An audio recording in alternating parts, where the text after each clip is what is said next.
Hello guys, welcome back to the Fantasy Football series, where today I'm going through my wildcard talk and who I'm looking at and going, don't want to keep in the team, is it going to work for you? We spoke about it in the last video and I want to speak about it more in this video. I think the ones that we can take out straight away will be, so Sarr, what does he have currently? Is it a knock Sarr has? If we click on him there. It's a muscle injury. See, muscle injuries are never good for recovery time. I like Sarr. I mean, I think he's going to be a good addition to the team, but right now, no. Cunha obviously going off with a hamstring injury. He just keeps you out for a few weeks. And Strand Larson currently has an Achilles injury.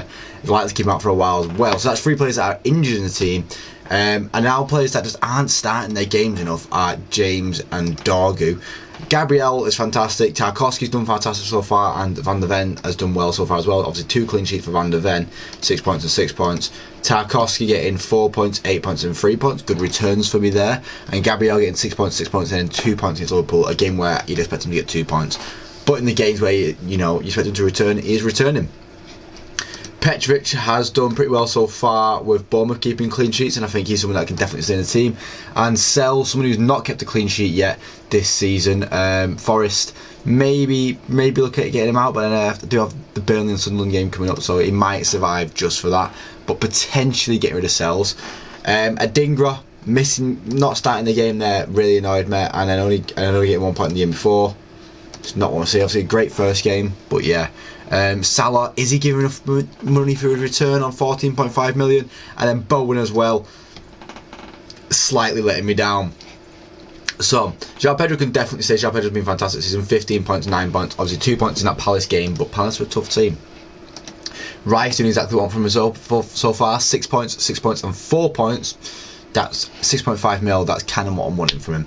Obviously Sarr did 3 points, 8 points and 7 points, and he's just got an injury, but like, it's 2 very nice games. That's why I'm tempted to just see if he does play for him, but then we have a few games where it might just be like good to let go for a bit, and then bring him back maybe game week 10 around then, which is always a good time to change things up. Usually game week I like using my wild card, but look at all the changes that I'm happy to make in the team right now. It could be something that I'm just forced into really.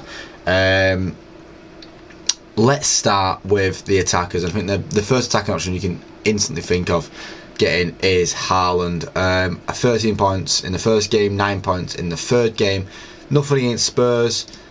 An okay run coming from him. I don't think he'll do anything against Arsenal, but that United game, he always scores against us. Burnley will probably score, Brentford will score, Everton will score, Villa he'll score, Bournemouth will score. That Liverpool game at home, I think he'll score. I think Haaland's someone that I do want to bring in for sure. There's a few options I'd like there. So I do like Strand Larson. I think Strand Larson is going to have a good year, but whilst he's injured, he's not someone that I want in the team. We'll get to the other options in a second. I just want to see what we can afford in the team alongside him. Obviously, it would be nice to get Salah in, but there's obviously the potential of Isak or Gyökeres to get up front, or Ekitike as well. I don't know what's going to happen with that.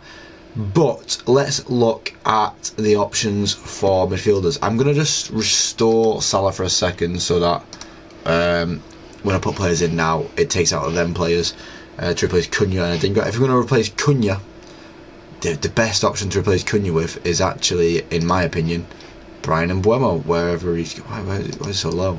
Maybe it's not Mbeumo. Bruno's been getting a lot of points on the board as well. Across it. Oh, I've just selected him.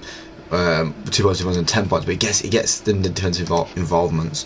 But 9 million, is it worth throwing at it? We also could look at Iliman and Dye, he's doing well, but GB Hall as well, and Doy, so Bosley. I mean, really you wouldn't be looking on the homepage. Enzo Fernandez had really started the season. 3 points, 10 points and 12 points, been taking the penalties. Obviously if Cole Palmer's going to be back fit, he won't be taking the penalties, but he's been getting involved in the assists as well. He's been getting involved a lot so far this season. He's definitely someone on my watch list. Semenyo has been playing really well so far as well, having gone up 0.4 million price already is insane. 15 points from the first game, 6 points from the second game, and then 2 points against Spurs. But Bournemouth are doing real well so far this season, and they have a really nice fixture run coming up until game week 10 there, so it's definitely potential for that. Jack Grealish obviously had a great start so far. Got the Villa game coming up soon, a nice return to his former club. Liverpool, West Ham, Crystal Palace, City, Spurs. They're good fixtures for Grealish to kind of get some points on the board. So Grealish and Enzo and Semenyo, the top 3 point earners so far. definitely on my watch list, as it should be. Brennan Johnson, scoring against Burnley, scoring against City. Obviously nothing against Bournemouth, but once again, a nice run of fixtures coming up. That's something that's really tempting me right now, is Brennan Johnson actually there. Leaving me 29.4 million. Let's see what happens if we put Enzo and Grealish in. This was 15 point, but then we take out Salah. So we've got 29.8 million with those in the team. Some good additions to the team, that is, as well. Need to replace the goalkeeper still. Obviously, I don't want to spend too much on a goalkeeper. Sanchez and Pope are the ones that are sticking out so far. Or Vicario, and is backing up on the Spurs clean sheets, because I mean they've been doing well so far with them, and Vicario's been at the heart of them. Potential Vicario then. And is doubling up on the Spurs defence, because I think at the end of 4.5 mil is a great option to have in the team.